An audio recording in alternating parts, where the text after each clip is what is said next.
Wrestling, home of independent wrestling all over in the U.S. and other foreign countries. Today we have the sensual, the unstoppable Thunder Rosa. What's up? For the Hey, third time. sorry about that. Third time is the charm, right? Yes, apparently we have our last interview didn't record well, so we're gonna replace this from the last interview with this one. Hopefully it goes smoothly and nothing goes wrong. If not, Thunder Rosa will kill me, I'm regardless. not gonna do it again. That's what's gonna happen. So, how you been doing, Thunder Rosa? I've been doing really good.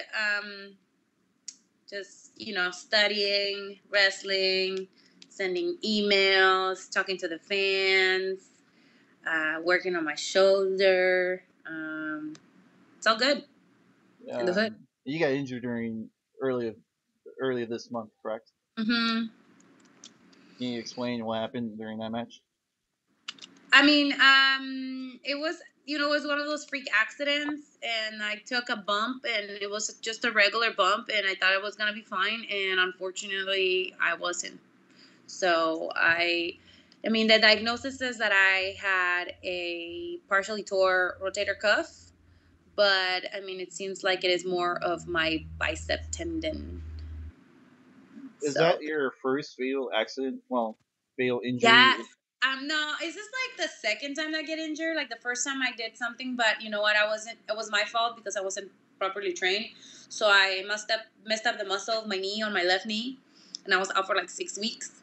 And then this happened, and but this is the second one. The other one was in Japan actually a year ago, and it was my concussion, and I was out for 4 weeks. So, I mean, it's going pretty well. I'm doing physical therapy, and I'm gonna be back in the ring by the first week of July.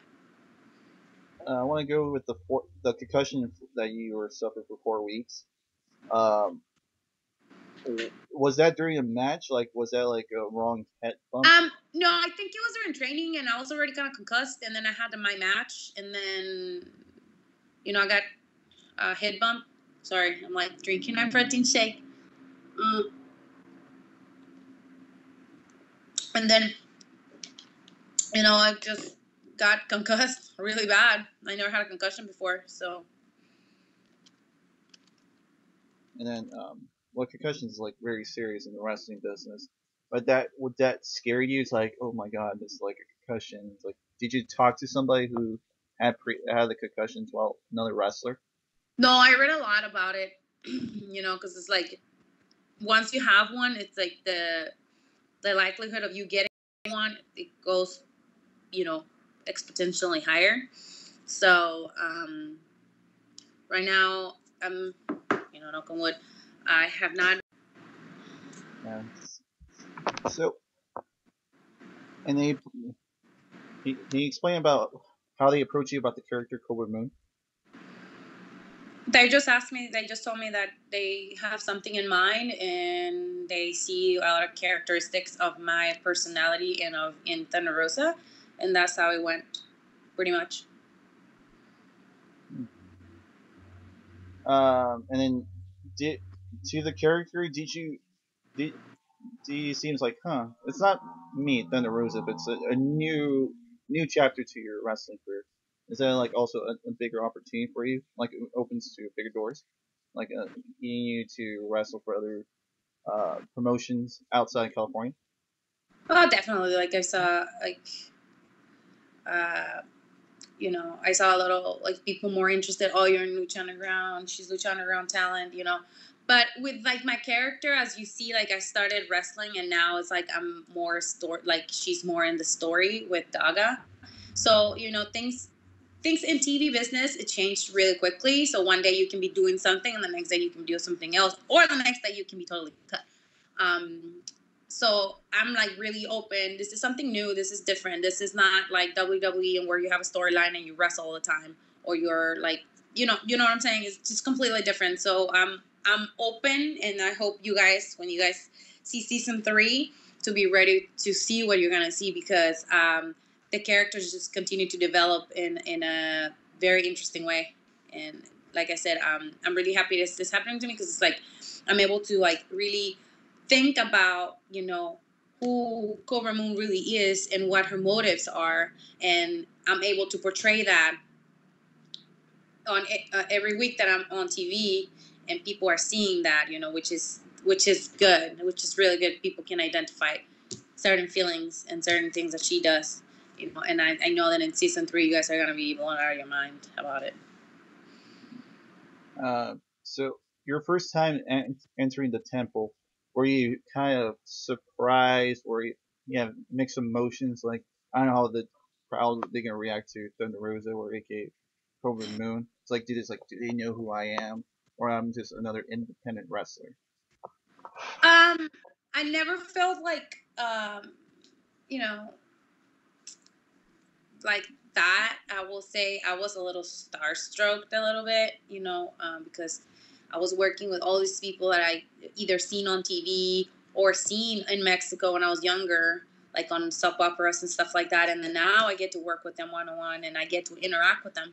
So it was really difficult to, like, you know, transition from being in the indies, in an indie show where I'm getting paid $10, and then being in a TV show where it's like they're catering to you, and it's just like, and like everybody's super professional,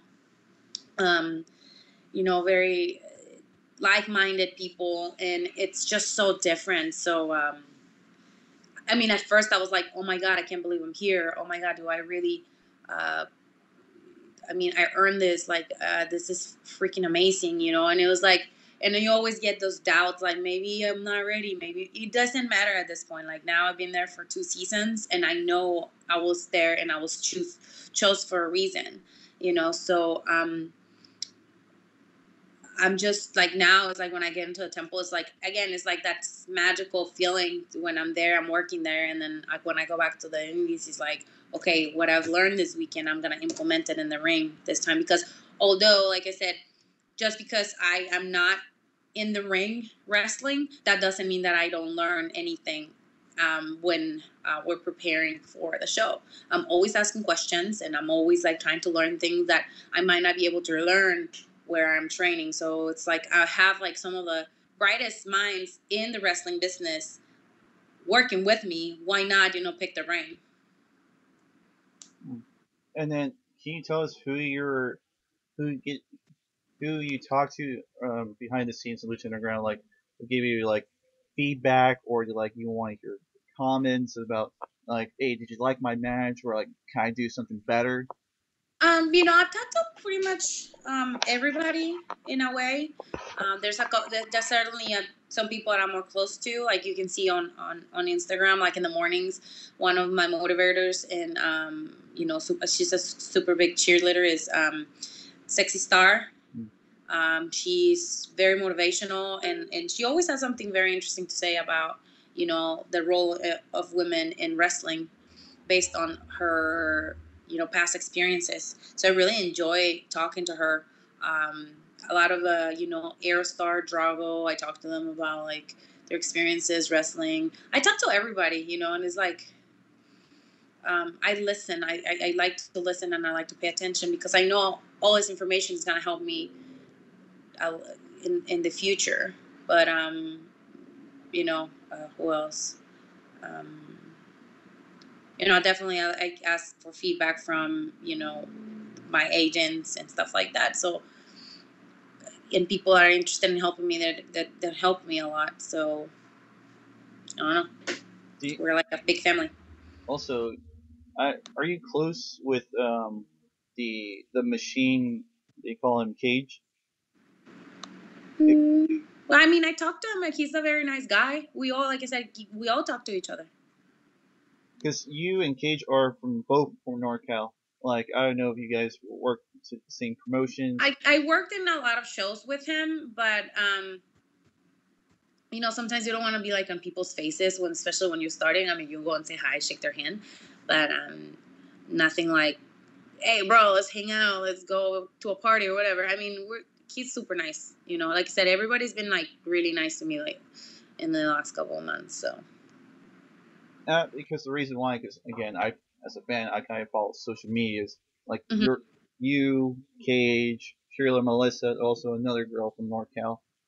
I kind of assume like okay, and then also it's almost like a school, like a new school you just came in, like Lucha Underground. It's like your school. It's like oh, I know these faces around, like they're from NorCal. Oh, she's from NorCal. It's like you get comfortable with people you already know, and then there's other new fresh faces you haven't seen or haven't met. No, that's true. But I mean, it all depends because, like, although we're all from the same area, doesn't mean that we're like hanging out all the time together. You know what I'm saying? Mm. I want to talk about the storyline with you and Daga. Yeah. How did was that like a big chance? Like I cannot miss this. Like yeah, we'll be outside your comfort zone because you're being more sensual, touchy, lovey, stalking like to Daga. I mean, whatever you've seen on TV, that's pretty much, what it's supposed to be. I mean, she she's interesting. She when she wants something, she wants to get it. So let's see what happens. Let's see what happens. Do you and Daga like? Did you guys talk behind the scenes like, hey, here's what we're gonna do, or is that once you're in the ring, it's like, okay, we don't know what's gonna happen. What happens to happen. Mm, we just go with the flow. Hmm. Okay, so now I want to talk outside of Lucha Underground. Now more the independent scene. So you are for last interview we didn't record so well, but you were telling me from the injury you will wrestle back until what in July? Mm-hmm. But who am I gonna wrestle? Yes, in your return match. Uh, Ron and Nicole and let me see. I had the flyer. Give me 1 second. I'm like on my page right now. I know Ron and Nicole because I've been talking to her for a little while, so I know I'm wrestling her. And I'm not gonna lie, I'm kind of nervous because like it's her and oh my, I was just watching her videos. This is like every time I'm doing a podcast, this is my issue. I forget like what I'm doing, but it's an ICW Pro Marion, Indiana. So And that's your second time to Indiana, correct? Second or yeah, third? what was that? You were saying I it think was. it's my second time. Yeah. So, and then after that, I'll be going to Chicago.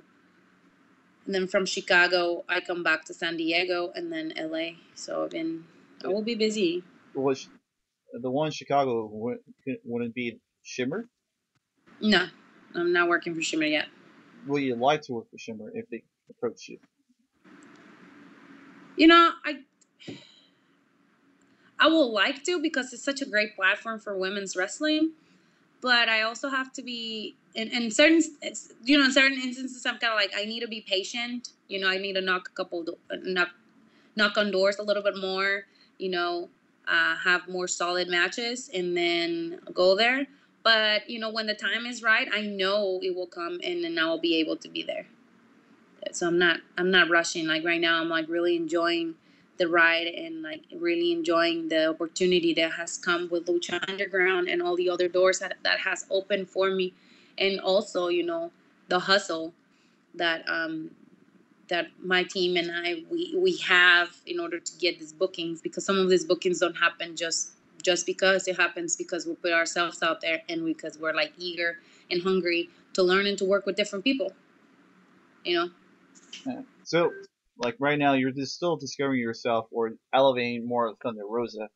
Does that mean like you don't feel like WWE should you don't want to try out for WWE, but basically WWE wants to call you because hey, it's like I've been in the industry for quite a while, made a name for myself.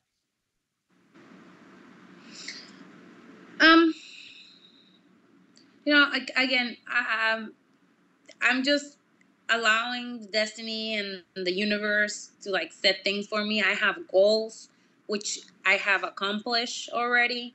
There's other goals that I have not accomplished yet, and they will be accomplished in the next 2-3 years. But that's gonna take sacrifice. If except my I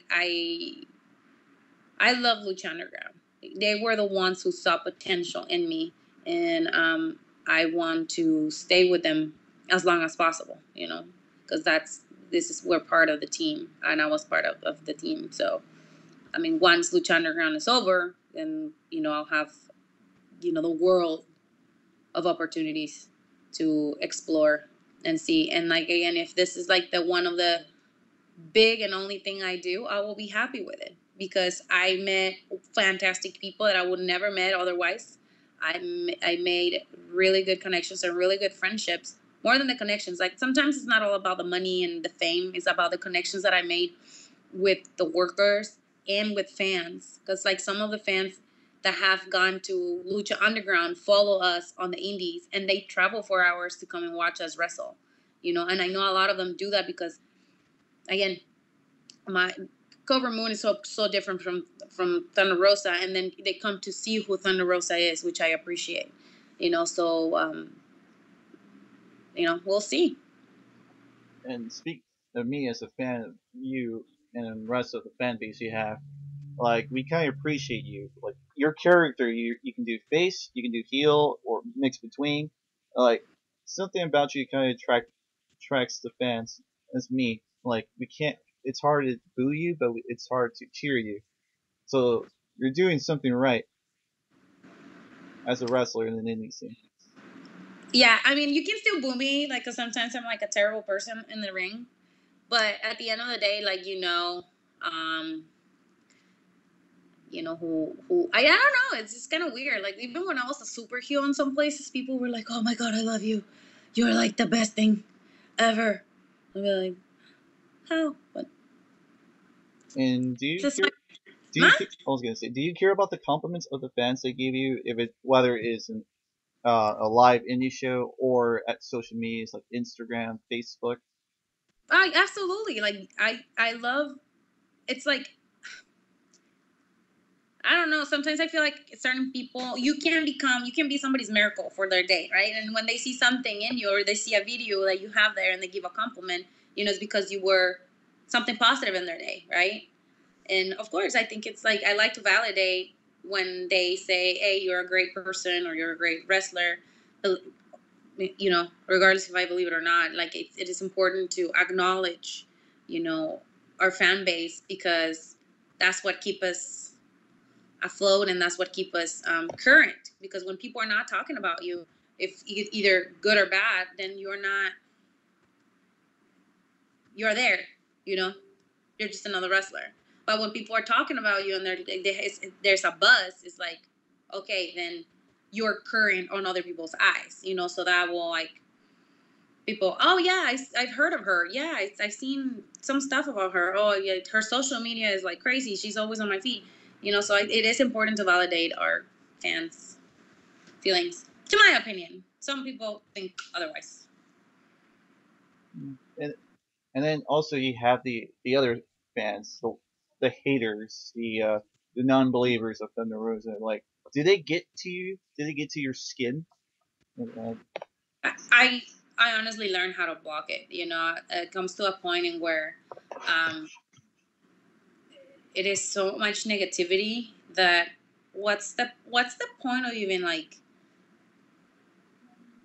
give it some time and thought about it? I mean, who cares? I'm not perfect. Like I was telling you in the other podcast that we couldn't record. I am not perfect. I'm still learning. I'm still in training. I'm never gonna stop training until I'm done wrestling. You know. So yes, I'm not gonna have perfect matches all the time. I've been in the business for a year and a half. That's not an excuse. However, I do my best every time I get in the ring, and sometimes my best wasn't enough. And yes, I'm competing all the time, and I'm competing to be the best. But there's days that we have days off. When you even think that you did well, you don't do well for other people's eyes. So I just know what I did. I just know what I did wrong, and when I ask for feedback to people that matters, that agents, workers, veterans, and the person that I work in the ring, that's what matters. If they want to hate online, go ahead and hate online. But like I said, I'm always open when people have something to say about me. I'm an adult. I can take it. Tell me in my face. uh, No problem. uh, if I was one of the haters or non-believers, I can't do it straight to your face because I'll be dead, dead inside the square circle. So I'm not taking my chance. I still want to live. Yeah, because everybody has their opinions about everything, you know. Some people think that certain people are that are great. Some other people think that they're the craps, you know. So it's like you're never gonna please everybody.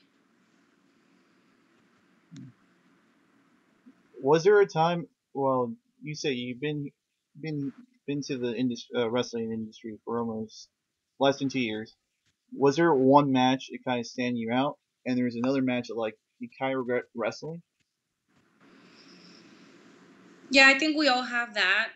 Oh my god. My friend just texted me that she's getting a promotion as a manager, so I'm like, ugh, it was good. Yes, I had, and I'd rather not say names. I mean, you can't see it; they still lying. Like I said, I did my best, and sometimes you like plan things, and in your head they sound great, and then when you execute them, they don't come the way that you want them to. So, you can be my best judge, let's say. Are you the one being you judge your matches, or is the fans or the other wrestlers or the promoters kind of judge you? Like, okay, she did a great match. No, it's me who judged my matches, and then my manager. He's always like watching all my matches or recording my matches, and then when something doesn't go right, he's the first one to come and be like, "What the heck just happened? Like, what was that?" And I'm just like, but that's how it's supposed to be. I'd rather have somebody that is completely honest with me instead of somebody who's like, "Yeah, you're the best. Oh my god," like I don't need that. I'm a competitor. So I need to know when I did right, what I did right, and why it didn't look right, so I don't do it again. So It's like your your manager records all your matches, all the way from the beginning to as of right now as the present. you know what? We missed a lot of our matches before because we like allowed the people to record them and then we never got them back. So there's a couple matches that were really really good and we weren't able to like get them on YouTube or anything. But now it's like we try we do our best attempt to record all our matches. And when I know that some matches are not very good, I'd rather not have them on YouTube. Because like this is like you come to a point in where um you're trying to sell a product, right? And if you have a so-so product, people might be on the edge of buying your product. So I'd rather have my best stuff online, and then the other stuff that it didn't come as good as I thought it would come. Like I will have it in my archives, so I know I'm watching it. I'm like, oh, okay, I know I need to work on this. I need to work on that. But there's a lot of stuff that I'm not extremely proud of. But that's it. It's like we're in the media age, so things that you don't want them to be on the social media, they will be on social media. And how good for any wrestler to have social media now, in the present time, versus like before, like early, well, before the 2000s, like wrestlers in the indie scenes, it's not easy to get promoted or get more notice. Did that also help you elevate in your career? Absolutely. I don't think. I mean, I think I would have had some sort of like push in a way without social media, but without social media, a lot of things I wouldn't be so connected with so many people in so many different parts of the world. You know what I'm saying? It's like I have many acquaintances and friends in Mexico, freaking, Paraguay, Brazil, Japan now, where else? Europe, where else? Africa still don't have African fans, but there's like a lot of places like that, and where I still connect. And even in America, like a lot of people that didn't know me in person, they knew who I was, and that's very flattering when you go to places and they're like, "Oh my God, I'm so like honored to meet you," and it's like perfect example. Kevin Sullivan, he's a legend. He knew who I was, and then I did a podcast with him, and he gives me like the nicest compliment that somebody can ever have, and I'm like, who, like, whoa, even him knows who I was. And then when I met him in person in New Jersey, he was like, oh yeah, you're my half dead wrestler. Hey, how you doing? He remembers me. He was sad that I wasn't able to wrestle, but he knows what Thunder Rosa is capable of. So that's pretty cool. I mean, I don't think you would have been able to have that if we didn't have social media. That kind of gave me. Now I have a nickname for you. Every time I go to Facebook, oh, it's like the half dead wrestler right there. It's Thunder Rosa. I'm like, if I see you in the next promotion, well, wrestling promotions here in SoCal, I will go there and I have a poster saying half dead wrestler. If people don't know what it is, they're gonna find out in this podcast. Yeah. I'm gonna say, what is up with the half face paint? The half the other went on one side, and the other is like it's just. What does it mean? I mean, it means so much, because it's like a celebration of life, and a remembrance of people that have passed that were in my family that they love lucha libre. Like my grandfather, he died watching a lucha show, many years ago, and he was an avid fan of lucha, and then also like the many struggles that I've had in life is like you have to like reinvent yourself, and then let that negative person die and bring a positive person alive. So it's kind of like that struggle, and then it's just represented in my face, and it is also the representation of hope for a lot of the young people that I worked with before that passed away because of drugs and alcohol, but it's just like they were there in my journey before I became a wrestler.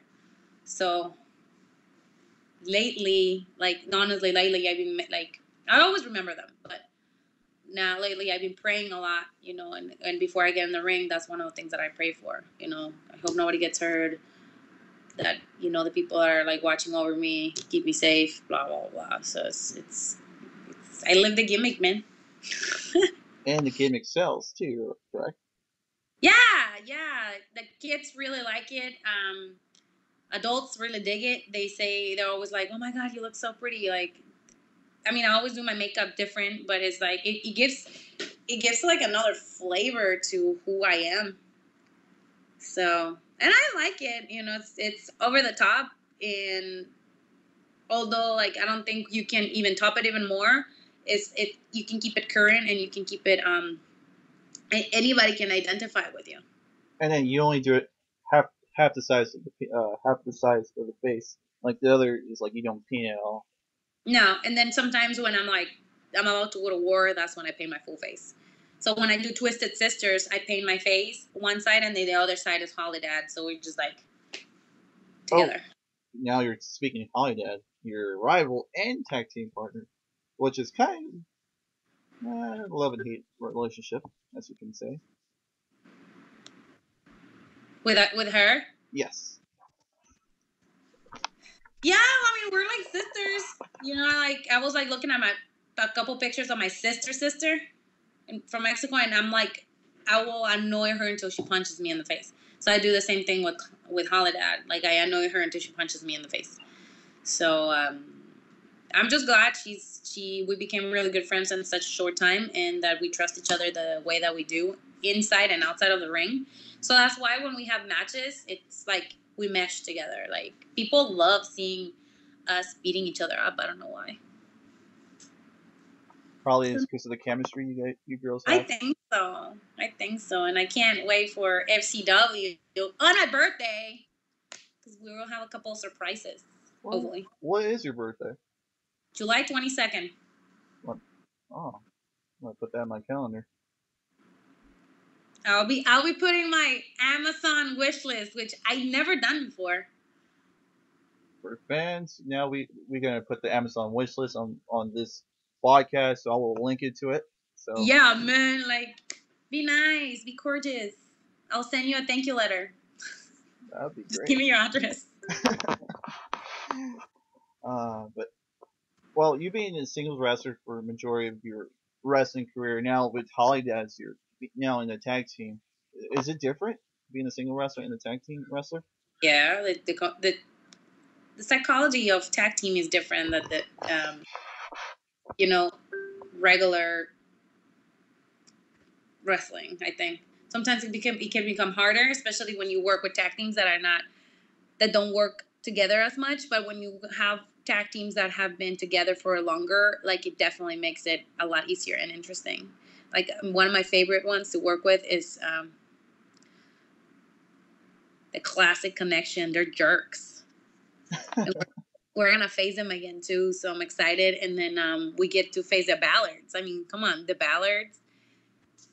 They've been in the business forever, and it's just like, I'm so excited just to learn new stuff and to learn how to become a better wrestler and a better tag team partner. And there's not a lot of female wrestlers in tag teams here in California, but I don't know the other states. But also it kind of stands you out. Another push to your career. Yeah, I mean, it's gonna be good. I think it's good for both of us, and it's just fun. And then also from the previous podcast, it's not recorded. You were getting new T-shirts, tag team T-shirts of you and Hollywood. Yeah, have you seen them? Actually, no, and I forgot to do that yesterday. I'm gonna actually post it again because we need to post this. Hold on, it's on the Twisted Sister page. I'll show you in a second. Where are you guys? They're $20, and I'm waiting for them. By the way, sorry. Sorry, audience. Okay, sorry. I'm like, I can't see you. Can you see me? I can see you perfectly. What? I can't see you. What the fudge? I can't go back to my whatever. All right. So, okay. Can you see this? Yes. Ooh, I like the logo. You like it? Yes, I do. Yeah, that's what's up, man. So, is merchandise a big deal to you? Yeah. Oh yeah. It's huge. What Huge, what man. why is it huge to you? Selling merchandise. That's my lifeline, right there. Like, no, sometimes POs are not as juicy as you think they're gonna be, and merchandise just makes it up for you. So that's why it is important to, like, really work on different styles, that the material is good, that what you're selling, uh, it's good, so the people go out happy, and they like the product, so they can come back and buy more. Same thing with your 8x10s. You're now also getting mask that's being face painted. Yes, I really enjoy doing that.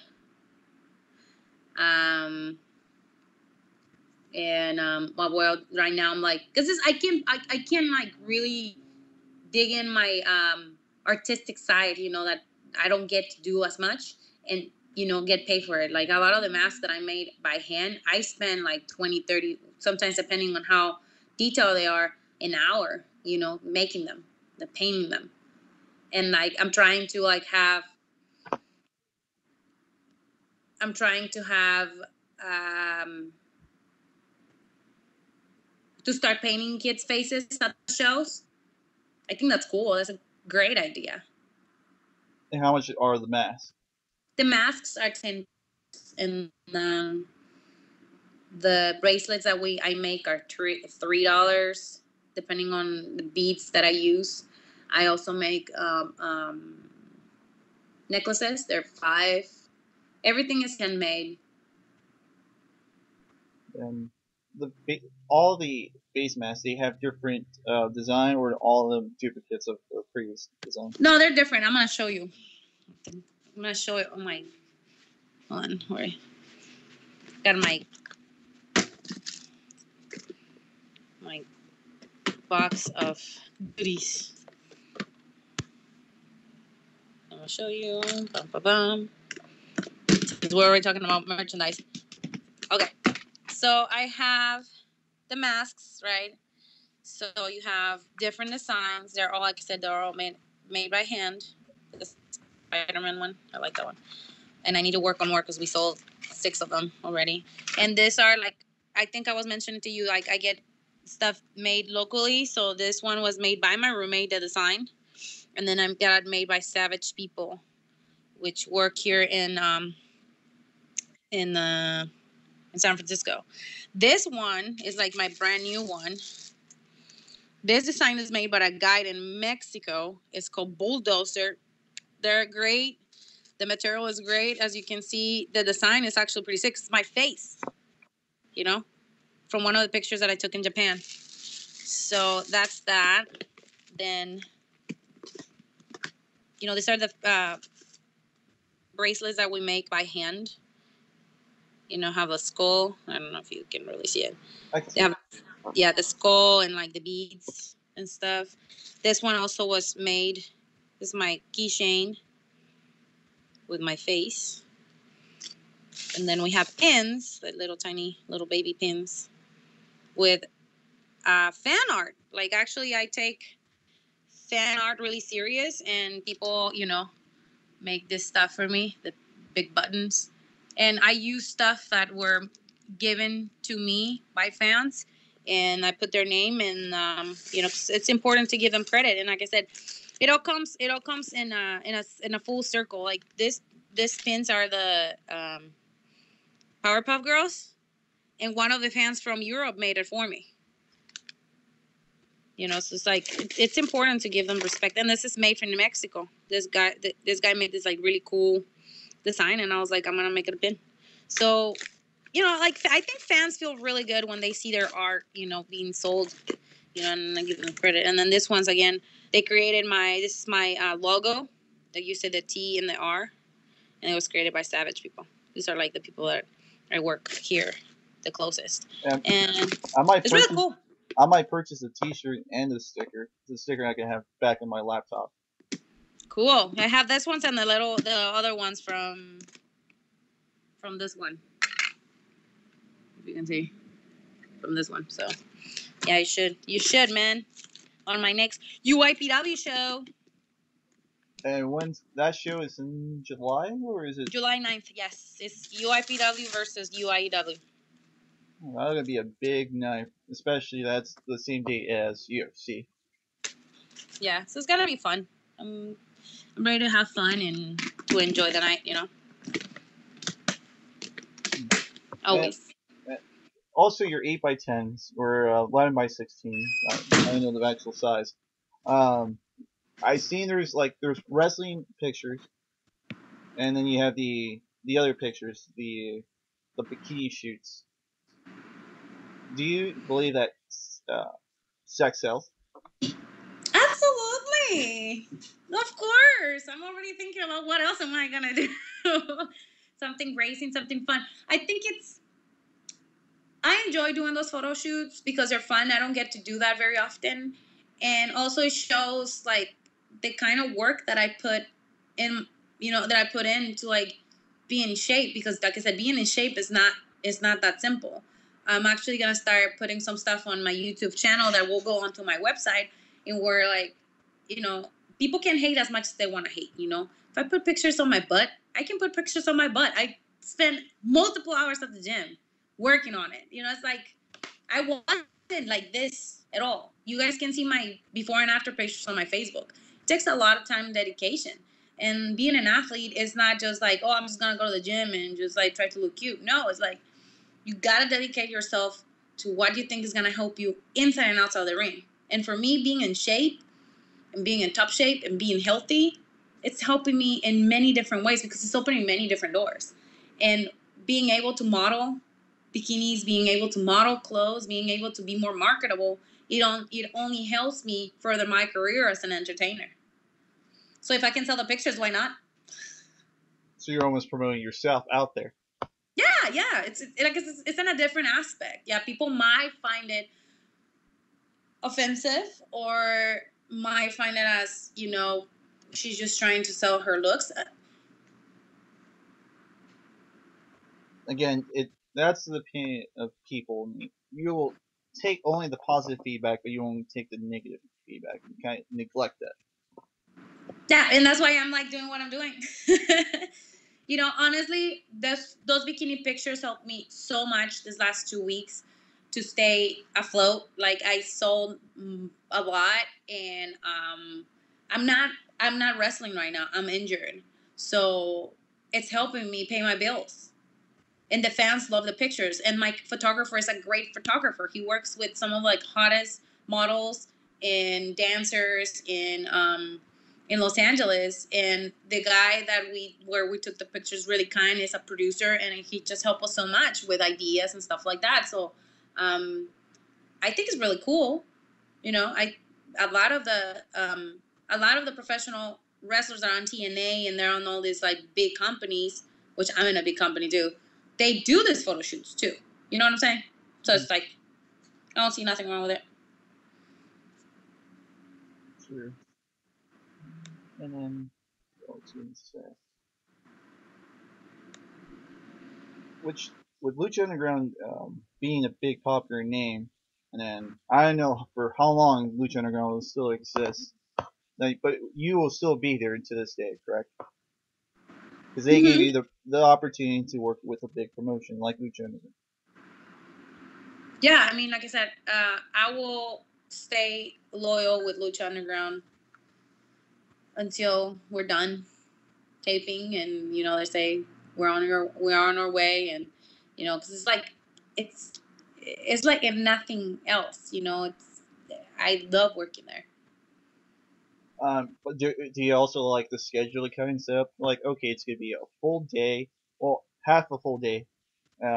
It's all matches. Some you might wrestle this first TV taping, or the third, or the fourth, or it could be all of them. And then, but it's half a day. Do you prefer that than be on the road like constantly, like the people in WWE? No, I mean it is what it is, and TV is different than the Indies, and sometimes in the Indies we stay there all day too. So it's like I like it. I enjoy it. I get to learn. I get to get in the ring. I get to explore other stuff, ask questions, learn about acting, filming, directing, producing, everything. Is that something on the road, like probably an actress of the Rosa? Absolutely. When I was young and I was in theater, my theater teacher used to tell me all the time, you were born to be an actor. You were born to be an actress. You're very charismatic. You're really good. You have a great uh, stage presence, and I don't know what you're doing what you're doing. But when you're young, you don't believe those kind of stuff. So now that I'm in and I can see some of the stuff on TV, I'm like, I should have listened to my teacher. But things happen for a reason, the way that they happen. So I'm glad they happened now and not before. Well, you brought your theory into the square circle, which is like you can tell, like she's selling it. Like that was a big hit. So she sold it great. So it's like a super kick. Like she sold the super kick. Like she still fainted. It's like, and now they're like, oh, she's like, looks like she's gonna have a seizure anytime. It's like that's fake. Yeah, you're right. You're right. It's the same. So right now you're not wrestling. You're selling your merchandise. What do you do in your spare time before you get back to the ring? Podcast. No, this is like the very, very, very first time in my life that I can say I'm actually being a housewife. Believe it or not. Because I'm not working, I'm not going to school. So I'm like dedicating my time to get in shape, stay in shape, do some errands that I wasn't able to do when I was like traveling a lot. Um, Really taking care of like relationships with friends, family, and stuff. So I'm trying to do that right now that I have the time, and just trying to like brainstorm of what else we want to do and like what other things we want to go into and venture. And so yeah, that's what I'm doing right now, just focusing, getting refocused, and thinking how can I work smarter, not harder. The psychology. Well, Thunder Rosa, I'm gonna end this here. And I see your pack of family, your kids behind you up in the refrigerator. Yeah, we had to like move to one room right now. So all my babies, they have their own room, and now they're like in the kitchen, just chilling there. Big Godzilla, baby Godzilla, Deidre. And then that was a gift from you from Japan, correct? The first Godzilla you ever received. Well, this one was. Ow! This one was. This one right here was. Then this one was a gift from my coach. As a pop, and then these are like my ghetto Godzillas from Mexico. I bought this in Mercado Merced, so it's like all plastic, and this is from Zoológico Chapultepec. So, and the Godzilla from Japan, he's in my room. He chills with me in the room. Then I have, because I'm like the Star Wars fan. I have my homies here. Darth Maul, Darth Vader. Yeah, Darth Vader, and then Are you a big Star Wars fan yourself? yeah, I am. Were you excited when you the first day release of the Star Wars 7? I was. Actually, I'm wearing my Star Wars leggings. Yes, I was. I was like all decked out and like dressed up and stuff. But I was so tired. No, because that's the second time I went to see it. The first time I went to see it was just like I was paying attention. The second time we went really late, so kind of took a nap. And like I've seen this already. Let me take a nap. But what I'm doing right now, and I think it's like really good for me because like I started watching I didn't watch all the movies until like I was a lot older. So I watched episode 3 first, then I watched first and second, and then I watched all the other ones. And then after that, I read the books, the 1, 2, and 3, and I'm waiting to buy the 3, 4, and 4, 5, and 6. And then I want to read the ones from Rogue because I heard it's like a real good book before the movie comes out because the movie comes out in less than a year.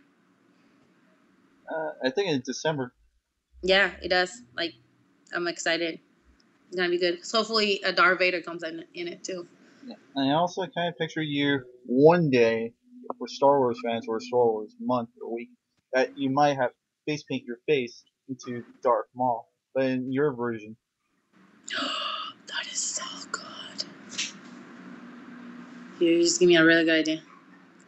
I might. Or like Deitos Muertos, Darth Maul. It's like that would be so cool to see. Yeah, that would be cool. Or like, yeah, that's a good idea. Well, I'm gonna end this right now. So, Thunder Rosa, you have anything to say for your fans, or where they can follow you? They can follow me on Facebook, Instagram, and Twitter. Instagram and Twitter is Rosa22. In Facebook, like my page. It's Dana Rosa. And then you can go on my webpage that we're working really hard to get it, afloat. You guys, I can actually buy stuff directly from there. Some of my bikini pictures and regular promo pictures are there. It's unstoppabletr.com, www.unstoppabletr.com. And I want to thank you again for, doing the interview with me for the third time, and all the fans that have been supported with, visiting my pages, liking my stuff, commenting on my stuff, giving suggestions, and buying the merchandise. Because like honestly, that's what's up. Thank you so much. Also, are you gonna post the link of the Amazon wish list? How about I start working on it right now, and I'll send it to you because I don't know how to do it. So it won't be difficult. You're a smart girl, a smart wrestler. yeah, I should be. And after that, I'll be reading a book. No, I actually have to wash dishes. So I'm a normal person. All right, Thunder Rosa. Thank you for coming to the SoCaliWrestling podcast. I know this is the third time this is the second time for the viewers. Hopefully they're gonna like it. And thank you again. No, thank you. Have a nice day. Bye, Thunder Rosa.